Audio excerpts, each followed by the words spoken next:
Good morning viewers, you're now watching Hornbill TV. Delhi Mayor Raja Iqbal Singh expressed satisfaction over the MCD by-poll results, stating that the public's mandate was in favour of his party.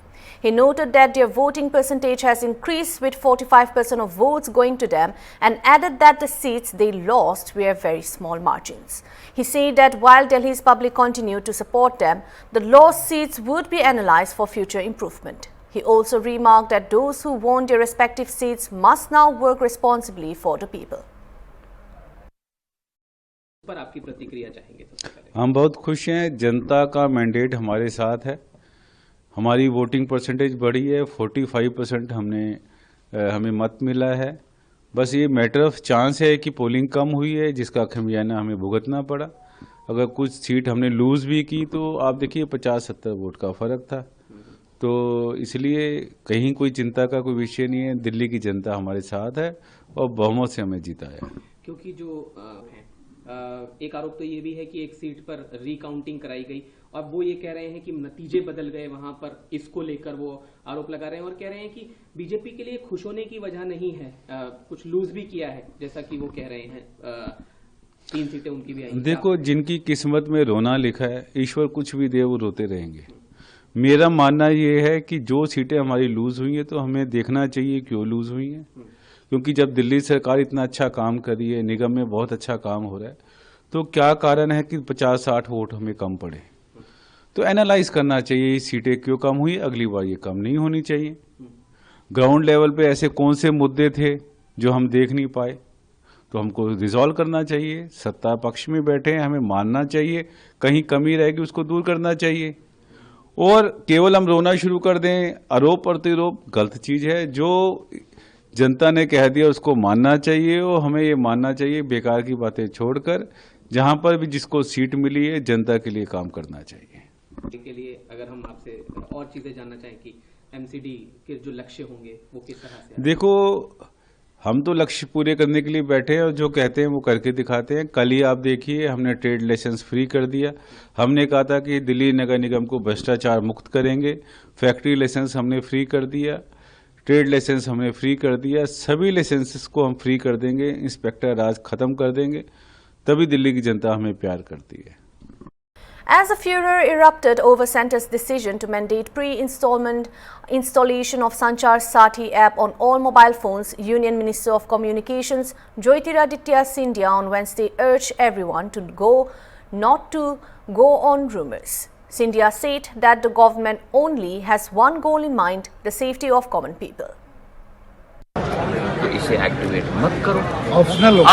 सुनिए ना, अगर आप इसको अपने phone पे रखना चाहते हो तो रखो, अगर आप इसको डिलीट करना चाहते हो तो डिलीट करो।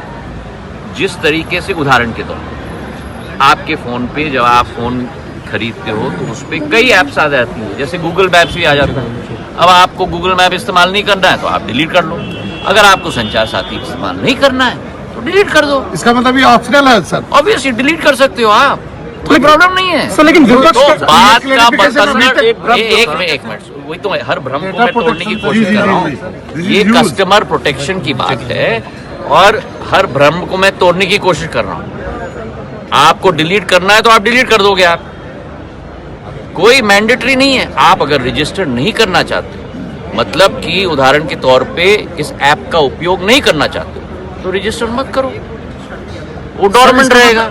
डिलीट करना है तो डिलीट कर लो। पर क्या हो, एक मिनट, पर हर व्यक्ति को देश में नहीं मालूम कि मुझे फ्रॉड से प्रोटेक्ट करने के लिए, मुझे चोरी से प्रोटेक्ट करने के लिए ये ऐप है, तो हर व्यक्ति तक ये ऐप पहुंचाना हमारी जिम्मेदारी है। अगर आपको डिलीट करना है तो डिलीट कर दो, नहीं इस्तेमाल करना है तो रजिस्टर मत करो।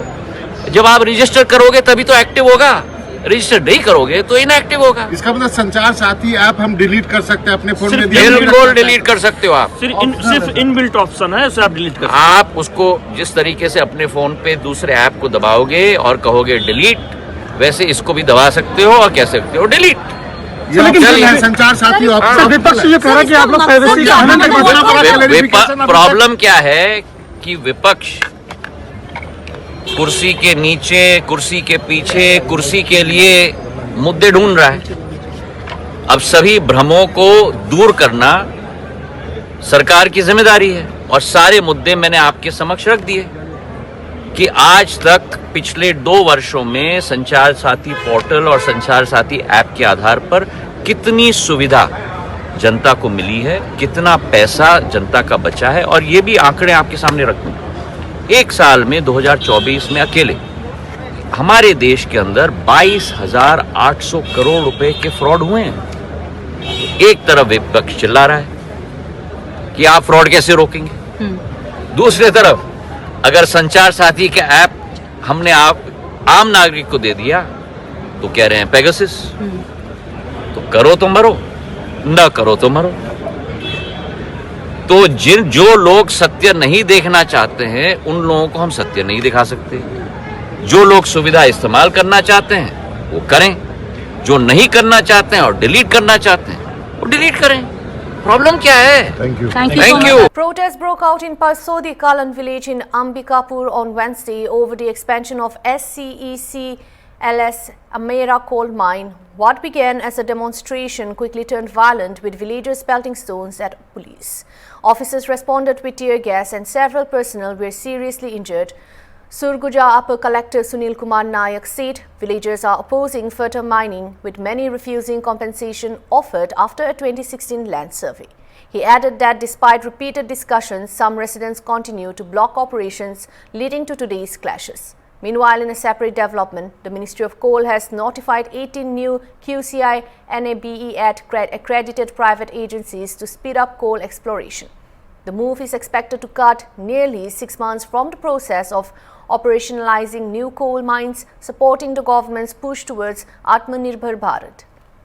यहाँ ACCL अमेरा में परसोड़ी कला गांव के लोग यहाँ पे उपस्थित हुए हैं कि वो आगे कोयले खनन की अनुमति नहीं देंगे करके। इस संबंध में जब हमने बातें की तो ये पता चला कि 2016 में ही यहाँ का भू अर्जन की कार्रवाई पूरी हो चुकी है और कुछ ग्रामवासियों के द्वारा भू अर्जन कार्रवाई के पश्चात अपना मुआवजा भी प्राप्त कर लिया गया है और कई ग्रामीण लोग भू अर्जन की कार्रवाई के पश्चात भी मुआवजा नहीं ले रहे हैं और वो कोयला खनन में व्यवधान उत्पन्न कर रहे हैं।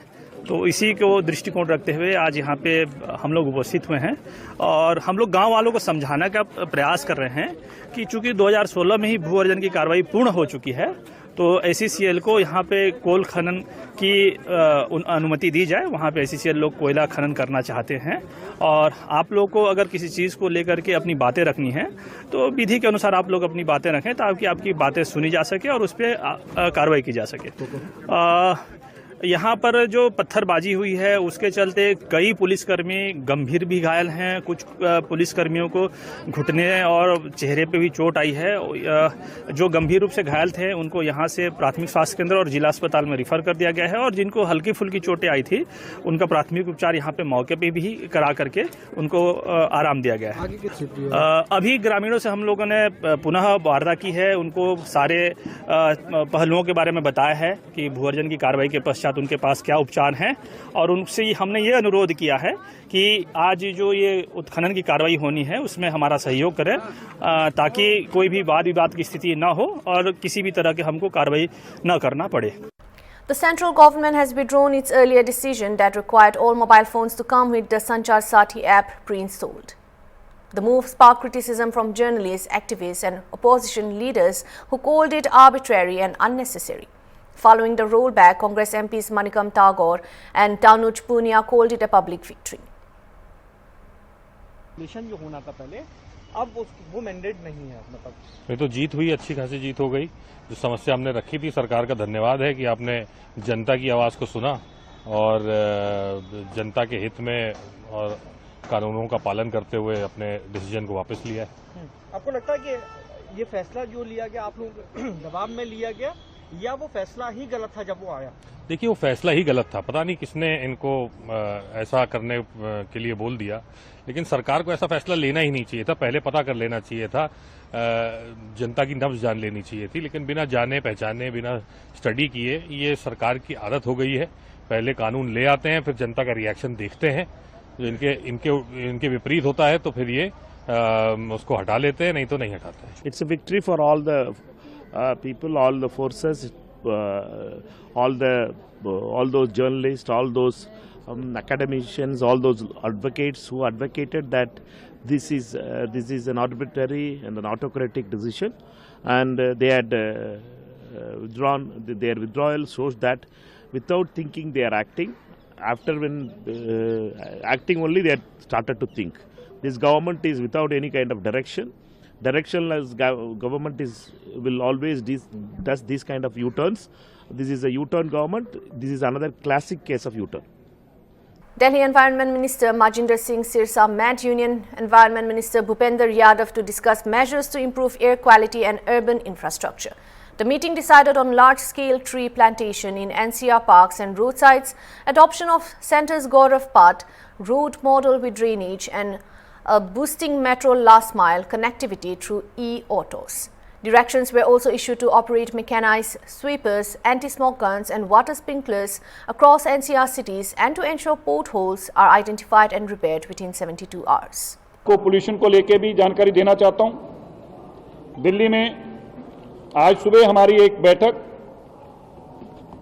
हमारे देश के पर्यावरण मंत्री माननीय भूपेंद्र यादव जी की अगुवाई में हुई, जिसमें नॉर्थ इंडिया के सभी स्टेट्स थे। उसके अंदर आज बड़े फैसले माननीय मंत्री जी के माध्यम से लिए गए। दिल्ली के अलावा, मैं दिल्ली की बात आपको बाद में बताऊंगा, लेकिन दिल्ली के अलावा मैं बताना चाहता हूं जो आज उन्होंने बड़े फैसले लेकर सभी हमारी 7 की कॉरपोरेशंस फरीदाबाद, गुड़गांव, गाजियाबाद, नोएडा, ग्रेटर नोएडा 100% वहां की सड़कों के ऊपर बड़े MRS चलें, इसका आज आदेश दिए गए। वहां पर वाटर स्प्रिंकलर्स और एंटी स्मोक गन्स चलें, इसके आदेश दिए गए। जितना लेगेसी वहां का वेस्ट था उसको हटाने का जो पिछली मीटिंग में आदेश दिए गए थे, उसके चलते गुड़गांव ने और फरीदाबाद ने अपनी लेगेसी वेट को कंप्लीटली वहां से रिमूव किया है। गाजियाबाद ने अपना कंप्लीटली रिमूव करके वहां पे ग्रीन बेल्ट को डेवलप किया है, और इसी तरह नोएडा और ग्रेटर नोएडा भी इस काम के ऊपर और तेजी से लगा है। दिल्ली के अंदर, NCR के अंदर ये आदेश दिया गया कि अगले 72 घंटों के अंदर जितने भी पॉट होल्स हैं वो हम MCD ऐप के माध्यम से आइडेंटिफाई करके उन सबको रिस्टोर करेंगे, और एक इमरजेंट मेजर्स के तौर पर अगले 72 घंटों के अंदर ये सारे के सारे कंप्लीट किए जाएंगे।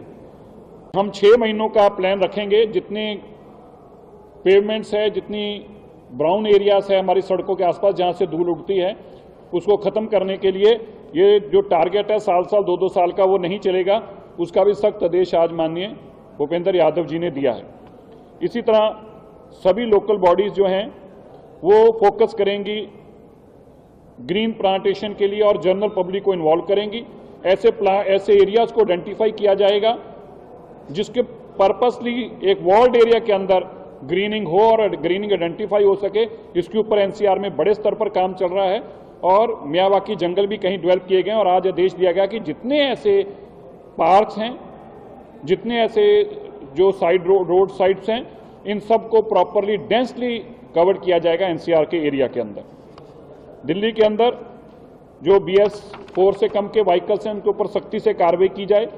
जो हमारे इको क्लब्स हैं उनको प्रॉपरली एंगेज किया गया है, और जो एक केंद्र सरकार का गौरव पथ का एक मॉडल है जिसमें बाकायदा स्टॉर्म वाटर ड्रेनेज की लाइन साथ में चलती है, सब कुछ एक गौरव पथ के नाम से जो एक प्लानिंग के तरीके से सड़क बनाई जाती हैं, उसको MCD भी अडॉप्ट करेगी, PWD और दिल्ली सरकार की सब एजेंसीज उसको अडॉप्ट करें, ऐसा भी।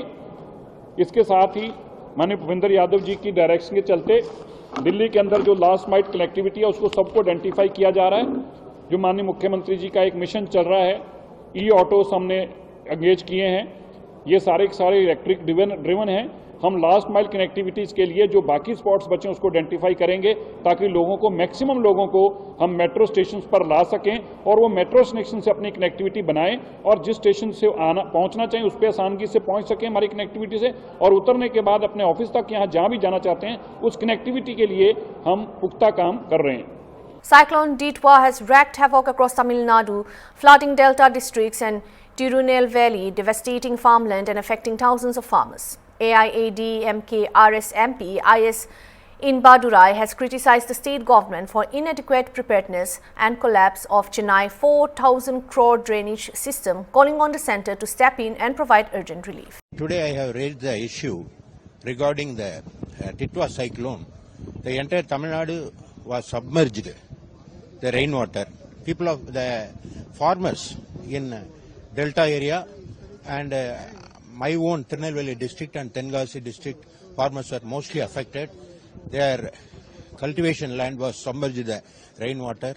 The paddy were floating in the rainwater. The banana trees are fallen by the cyclone. The government of Tamil Nadu didn't take any necessary precautionary measures has not been taken. Repeatedly, my leader, ADMK leader, Mr. Edappadi K. Palaniswamy, has repeatedly warned the government. He has not done nothing. So I have raised the issue in the floor, Rajya Sabha. And also, I have raised another point regarding Chennai. Chennai is now floating in the rain water. Even though they have said to be spent 4,000 crore rupees for rainwater drainage. The people now asking where that money, such a huge money, where it is gone. They are asking. So that I I urge the central government to intervene this matter and take some necessary steps to send a expert committee to assess the damages and give a remedy fund, the central fund to be distributed as soon as possible. This is my contention, sir. Thank you. That's all for now for the Morning Pulse. For more news, keep watching Hornbill TV.